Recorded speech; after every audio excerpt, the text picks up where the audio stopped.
Hey there and welcome to my channel. I'm Nelda and I created flags for every known town and city in the world of the Pokemon games.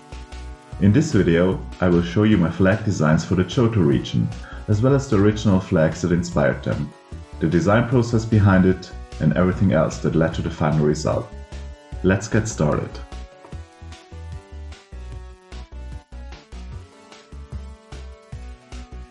This episode is all about Johto, the neighboring region of Kanto, which we explored in the last video. If you haven't watched that video yet, I'd suggest you watch that first.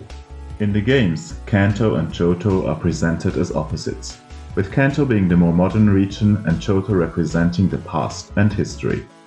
Similar to that, the real Kanto, on which Pokemon's Kanto is based on, is contrasted with the Kansai region. Geographically, Johto seems to be mostly based on the Kansai region, the western part of the Chubu region, as well as a small part of the Shikoku region. But before I explain my design for the flag of the Johto region, let's go through Johto's towns and cities first. We are starting, of course, with Johto's starter town, New Bark Town. New Bark Town's location in Johto corresponds with Hamamatsu City in the real world. If you haven't seen my last video, here's a quick explainer on Japanese flags.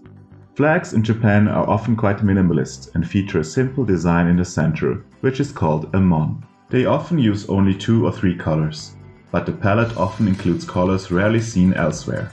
The flag you see depicted here was established in 2005.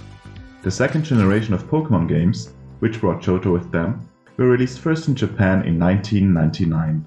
In that year, Hamamatsu's flag still looked like this. It kinda reminds me of a Kabuto's underside. Anyway, I now had to decide which flag to use as a basis for New Bark Town's flag. In the end, I settled on always using the most recent flag for a place for my new designs. With that, back to Hamamatsu's current flag. It depicts a symbol similar to the yin and yang symbol. I removed the wave on the bottom and rotated the mon 90 degrees. Out of the right swirl, I created a leaf, symbolizing nature and the new bark.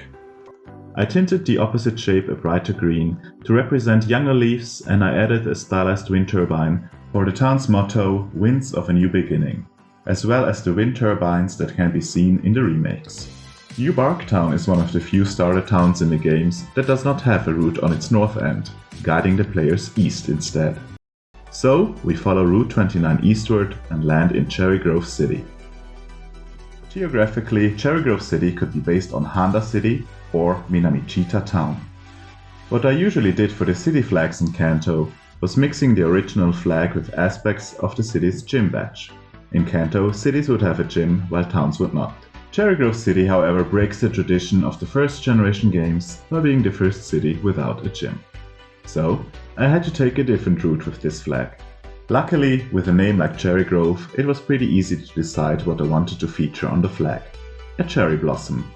While we're on the topic of names, just as towns and cities in Kanto were named after uncommon colors, the names in Johto have a plant theme, while still keeping a connection to colors. Furthermore, while Kanto's names were single words, the names in Johto are always made up from 2 words, like New Bark or Cherry Grove. Back to Cherrygrove. I took Handa's flag as a base and went looking for a cherry blossom.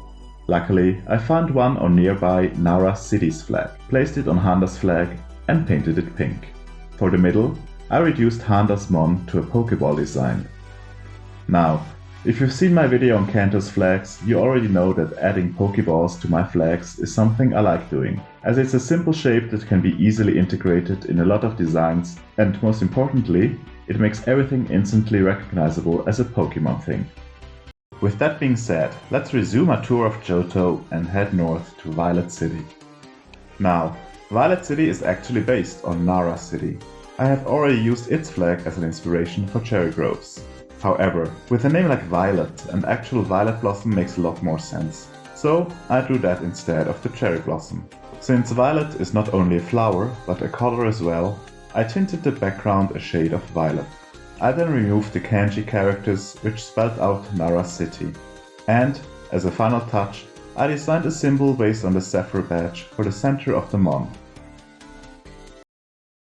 With our first batch, we leave Violet City and head south to Azalea Town. Azalea Town is based on the small town of Minabe. Continuing the trend of breaking Gen 1 traditions, Azalea Town is the first town to host a gym. But that's great news for me, since that meant I could use both Minabe's flag and the ladybug shape of the hive badge to create Azalea's flag. Or, I should probably more accurately say, the ladybug shape of the hive badge. Next, we head out of Azalea Town into Ilex Forest and make our way to Goldenrod City. Goldenrod City is based on Osaka City. Using Osaka City's flag as a base, I changed the symbol into the slightly rotated diamond shape of the plain badge. I kept the colors as they were, seeing as the yellow already corresponded perfectly with the gold in the city's name.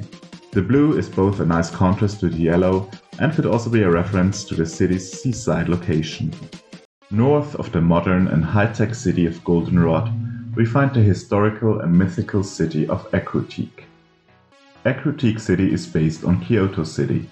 Using the city's flag as a starting point, I removed the yellow stakes but kept the decorated ring and completed the pattern with Pokeballs.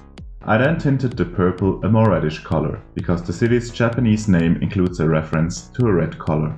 I kept two of the shapes in the middle and made them resemble eyes. In the end, I cut a tiny triangle into the ring to make the center resemble the ghost shape of the fog badge. Leaving the city and heading southeast, we land in Olivine City. Olivine City is based on Kobe City. I slightly tweaked the flag's green background to a more olive color. Then, I added the octagon of the mineral badge to the mon. I kept one curve of Kobe's symbol and it now serves as a stem on top of the mon, to give the badge a second meaning as an olive.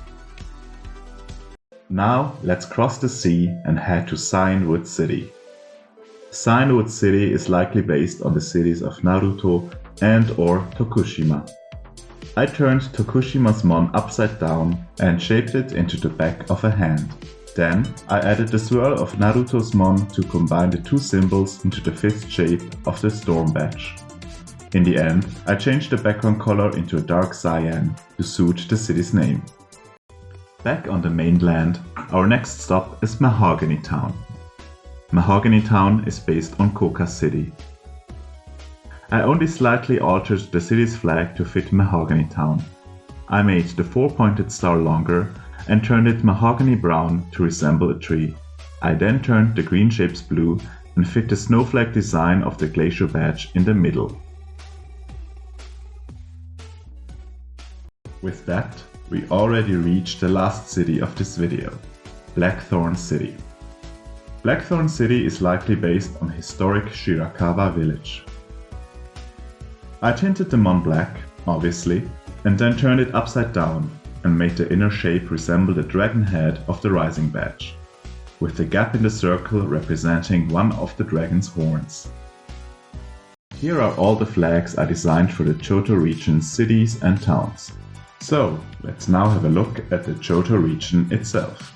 As I explained in the first video, regions in Japan don't have flags. But, since I want to design a flag for Johto, that just means I'm a bit more free with my references and choices. The name Johto apparently means something like Castle Palace, which makes Johto's connection to history even stronger, as opposed to the more modern Kanto.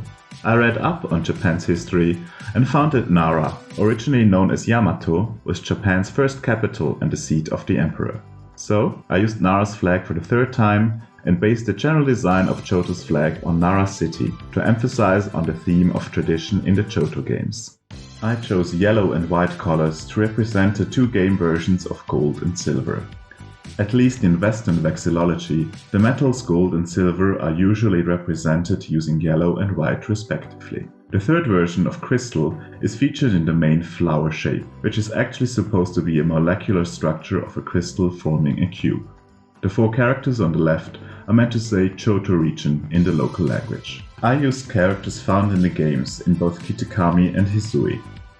Unlike the alphabets used in Alola or Galar, I don't think there have been any findings as to what these characters represent, so I just used ones I thought looked nice. This already marks the end of Johto's flags. Here are all my flag designs together. Since Johto shares its Pokemon League with Kanto, I have already covered that flag in the last video. And unlike Kanto, Johto has not received any new areas in the remakes, so these are all the flags for today. I really hope you enjoyed checking out my designs and getting a glimpse into the creative process behind them. So, which flag stood out to you as your favorite? Do you think there's another source of inspiration I could have explored for a different flag? And hey, if you caught a potential mistake in one of my sources, don't hesitate to drop a comment below. Your feedback means the world to me, and I'm eager to hear your thoughts. Thanks for making it to the end. If you like this video, give it a thumbs up and maybe even subscribe and hit the bell button to get notified for my next videos. And if you didn't get enough flags in this video, don't worry. Coming up next is Hoenn, which will have the most flags so far. See you there.